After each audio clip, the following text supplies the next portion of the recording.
منکرین حق اور اللہ کے سچے پیغمبروں کو انکار کرنے والوں کے لیے اللہ رب العزت نے نبیوں کے ہاتھوں سے معجزات صادر فرمائے جو مفوق الفطری اور عقل کو عاجز کر دینے والے واقعات ہوا کرتے تھے، تاکہ ان کو دیکھ کر کفار و مشرک کو عقل آ جائے اور وہ اللہ کے بھیجے ہوئے رسولوں پر ایمان لے آئے۔ یہ معجزات ان کے لیے اتنے اتمام حجت تھی جس کے بعد حق سے منہ موڑنے کی کوئی گنجائش باقی نہ رہتی تھی۔ پیغمبر اسلام حضرت محمد مصطفیٰ صلی اللہ علیہ وسلم کے ہاتھوں سے بھی بے شمار معجزات صادر فرمائے۔ یہ معجزات فقط انبیاء کرام کے ساتھ مخصوص تھی، بلکہ آپ کے اصحاب اور ائمہ اہل بیت کو بھی ان کاموں کے لیے چنا گیا تھا۔ اس میں معجزات و کرامات کا لازمی دخل تھا جو انہیں اللہ رب العزت کی طرف سے عطا کی گئی تھی۔ امام علی علیہ السلام کے ہاتھوں سے معجزات کے صادر ہونے کے مطابق بے شمار روایتیں نقل کی گئی ہے، جن میں خیبر کے دروازے کو اکھاڑنا، جنات سے جنگ اور اژدہا کا کلام وغیرہ بھی شامل ہے، جو آپ علیہ السلام کی ولایت اور صداقت پر دلیل ہے۔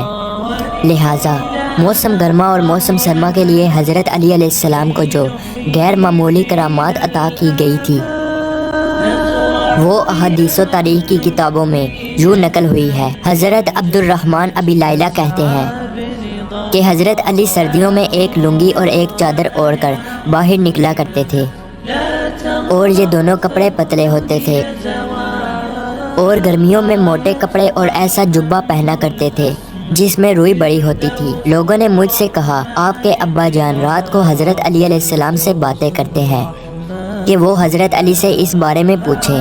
میں نے اپنے والد سے کہا، لوگوں نے امیر المؤمنین کا ایک کام دیکھا ہے جس سے وہ حیران ہے۔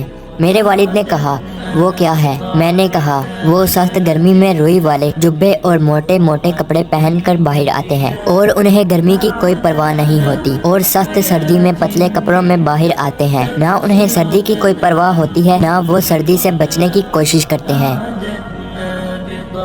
تو کیا آپ نے اس بارے میں ان سے سنا ہے؟ لوگوں نے مجھ سے کہا کہ جب آپ رات کو ان سے باتیں کریں تو یہ بات بھی آپ ان سے پوچھ لیں۔ لہٰذا رات کو میرے والد حضرت علی علیہ السلام کے پاس گئے تو ان سے کہا، اے امیر المؤمنین، لوگ آپ سے ایک چیز کے بارے میں پوچھنا چاہتے ہیں۔ حضرت علی نے کہا، وہ کیا ہے؟ میرے والد نے کہا، آپ سخت سردی میں روئی والا جبہ اور موٹے کپڑے پہن کر باہر آتے ہیں، اور سخت سردی میں دو پتلے کپڑے پہن کر باہر آتے ہیں، نہ آپ کو سردی کی پرواہ ہوتی ہے اور نہ اس سے بچنے کی کوشش کرتے ہیں۔ حضرت علی علیہ السلام نے فرمایا، اے ابو لیلہ، کیا آپ خیبر میں ہمارے ساتھ تھے؟ میرے والد نے کہا، اللہ کی قسم، میں آپ لوگوں کے ساتھ تھا۔ حضرت علی علیہ السلام نے فرمایا، رسول اللہ صلی اللہ علیہ وسلم نے پہلے حضرت ابو بکر صدیق رضی اللہ تعالیٰ عنہ کو بھیجا، وہ لوگوں کو لے کر قلعے پر حملہ آور ہوئے، لیکن قلعہ فتح نہ ہو سکا، وہ واپس آ گئے۔ نبی صلی اللہ علیہ وسلم نے پھر حضرت عمر رضی اللہ تعالیٰ عنہ کو بھیجا، وہ لوگوں کو لے کر